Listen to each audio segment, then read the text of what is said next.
C'est un divorce économique annoncé.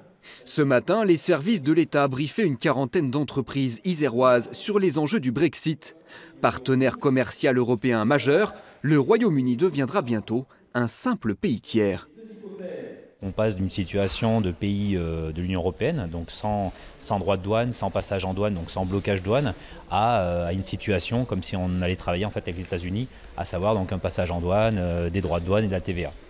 Droits de douane, taxes à l'exportation, mais aussi équivalence des diplômes, normes, réglementations ou contrats. Avec le Brexit, tout sera à revoir. Une révolution qui devrait toucher tout le monde, ou presque, dans le monde des affaires. C'est pas seulement le fait de savoir si je travaille avec la Grande-Bretagne, c'est aussi le fait de savoir si mes fournisseurs, eux, travaillent avec la Grande-Bretagne. Je suis prêt à parier que 90% des entreprises ne connaissent pas la réponse à cette question. Cette semaine, la première ministre britannique devrait tenter une nouvelle fois de faire adopter au Parlement le traité de retrait de l'Union européenne.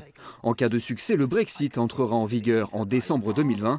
En cas d'échec, il sera appliqué sans accord dès le 30 mars. À 10 jours de l'échéance, il devient urgent d'anticiper. Il est bien important que chaque entreprise puisse estimer les conséquences pour elle d'un Brexit. Et c'est un peu l'enjeu de ces réunions d'information, c'est de leur faire prendre conscience de cela et de revenir vers nous pour essayer de les aider à passer au mieux ce cap.